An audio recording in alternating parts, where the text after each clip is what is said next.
భగవాన్ అనేవాళ్ళు సగుణం. సగుణ బ్రహ్మ,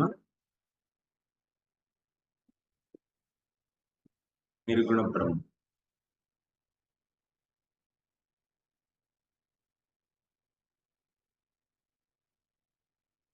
కర్ములు గనక జ్ఞానుల యొక్క సాంగత్యాన్ని గనక పొందితే, అంటే కర్ములకి ఏ సాంగత్యం దొరకాలి అని చెప్పి ఎవరు నిర్ణయిస్తారు? ఆ సాంగత్యాన్ని ఇచ్చేవాళ్ళు నిర్ణయించాలి. కర్ముల యొక్క నిర్ణయం కాదు. సో, కర్ములు గనక జ్ఞానుల యొక్క సాంగత్యాన్ని పొందితే, వాళ్ళు పరంతత్వం నిర్గుణ బ్రహ్మ అని చెప్పి బోధించి, అలాంటి కర్ముల్ని అవిద్యతో ఆవృతమైన వాళ్ళే కర్ములు. కాబట్టి వాళ్ళు వాళ్ళని స్వయంగా ఏంటి అని చెప్పి తెలుసుకోలేదు. అలాంటి వాళ్ళు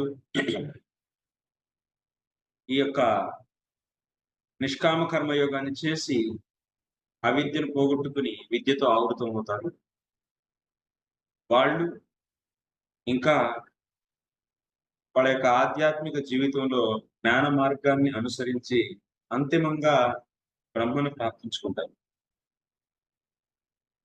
అంటే ఇప్పుడు భక్తులుగా మనసులో ఒక ప్రశ్న రావచ్చు. మనం 2 మార్గాలు పాటించాలా? లేకపోతే ఒకటి మార్గం? మనకి 2 మార్గాలు అవసరం లేదు. మనకి జ్ఞాన మార్గం పాటించాల్సిన అవసరం ఉందా అంటే లేదు. అంటే ఈ నిష్కామ కర్మయోగాన్ని చేయాల్సిన అవసరం ఉందా అంటే లేదు. భక్తులకి నిష్కామ కర్మయోగం చేసి నేను ఆత్మ అని చెప్పి సాక్షాత్కరించుకోవడం అనేది అవసరం లేదు. ఆ తర్వాత నేను బ్రహ్మ అని చెప్పి సాక్షాత్కరించుకోవాల్సిన అవసరం కూడా లేదు. మనం ఈ మార్గాన్ని ఫాలో అవుతాం. Right side.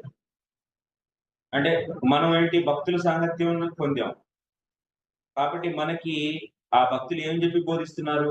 శాస్త్రంలో చెప్పిన విధంగా భగవంతుడు శ్రీకృష్ణ భగవానుడే పరంతత్వం. మనం ఆయన యొక్క అంశలు, మన యొక్క స్వాభావిక స్థితి ఏంటి అంటే ఆయనకి సేవ చేయడం అని చెప్పి మనకి భక్తులు బోధించారు. శాస్త్రంలో ఉన్నదే విషయం. బోధించేటువంటి వాళ్ళేం కల్పించేమి బోధించారు. కానీ జ్ఞానులు ఏం బోధిస్తున్నారు? మనం బ్రహ్మ మనము బ్రహ్మకి మధ్య ఏమీ భేదం లేదు.